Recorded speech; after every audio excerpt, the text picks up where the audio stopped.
Hello friend, in our previous video, the internal working of Django project is clearly explained.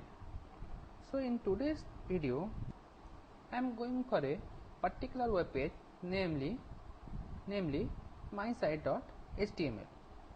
So this mysite.html is called when the function mysite is called by the URLs.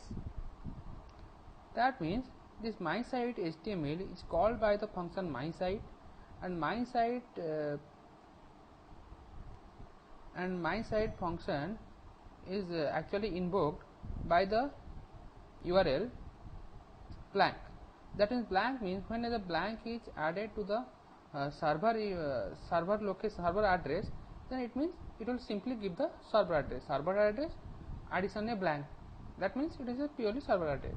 That means when this address is invoked or this address is put in our web browser, this will ultimately call this path, and this path means this is called the function mysite from the myapi views.py, and when this function is called, it returns a rendered output of mysite.html.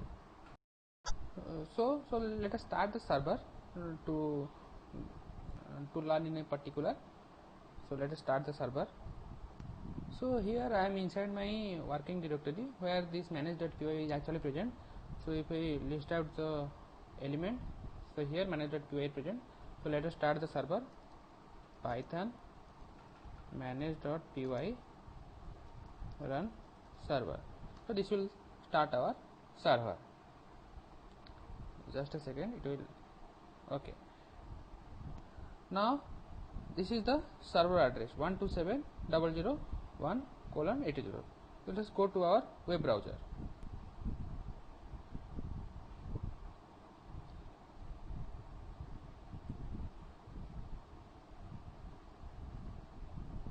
So if I go for this particular address and open it, here you can say this is my mysite.html web page is coming out.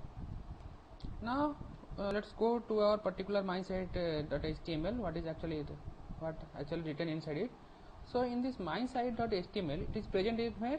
It is present inside the MyAPI application, inside the template, inside the MyAPI, then mysite.html is present. So from first line, it is extend the basic.html from MyAPI extends to this mysite.html. That means whatever present in basic.html, they all come to the mysite.html. Then go to what is actually present in basic.html. So again, this is basic.html. So basic.html, so basic.html having some neighbor and some location of scripting. That means the jQuery. So we are adding the jQuery here. But actually this jQuery is not necessary for our project, but let it be, no problem. So having any extra value, it is not putting any problem for us. And here it provides three different blocks. One is block for title, block for CSS styling, and block for body, and block for JavaScript. So it is actually providing four block, not three. It is providing 4 block. So here in case of mysite.html, we are putting loan approval checking inside my title block. That's why in our web page it is coming loan approval checking. Okay. Suppose I will change this thing, checking loan approval website. Okay. Let I am doing this and saving this thing, and let reload this. Let I will go for reloading this. Be careful. What is written here? Loan approval checking. Now I am refreshing this thing. So what is a loan approval website? So whatever you want to change in your basic.html, you can put this thing inside your block. Similarly, we have no styling, so it is even blank. And inside your body part, we are writing here check your loan status. So check your loan status. Here it is written as check your loan status. Suppose I am writing here check your loan status by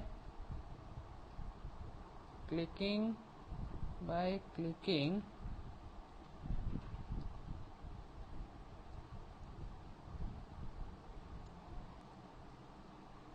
check here, by clicking check here, okay. Now I am saving it. So here you can see it is written check your loan status. Now I am refreshing this thing. So what is written?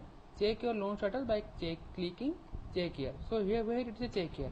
If you will click this will go for a particular form.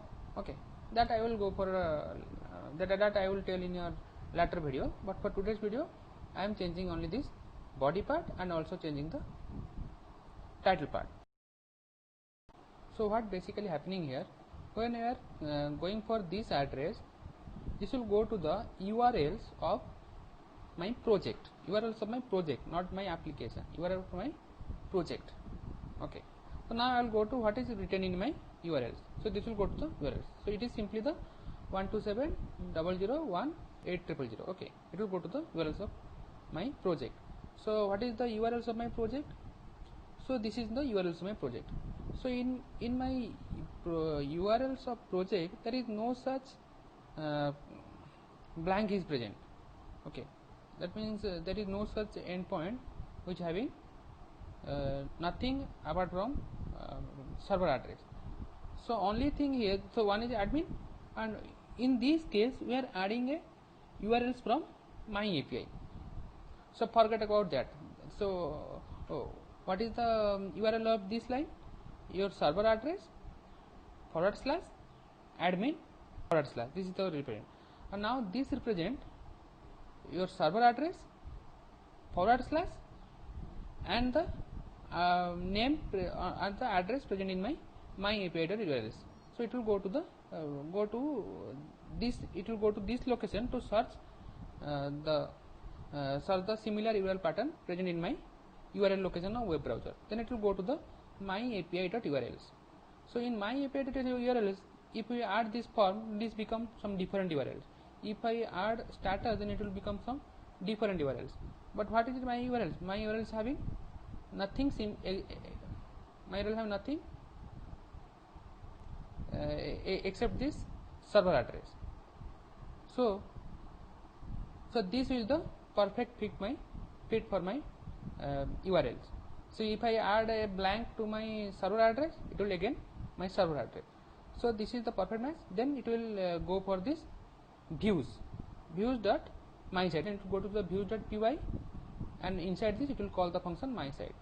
Okay, then it will go to the views.py and call the function my site.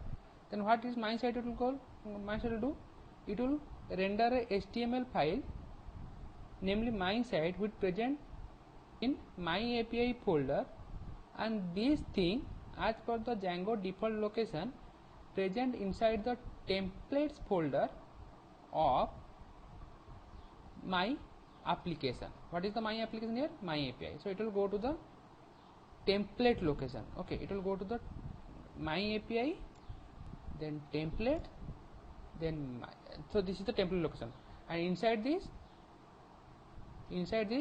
I am going for this particular folder my API.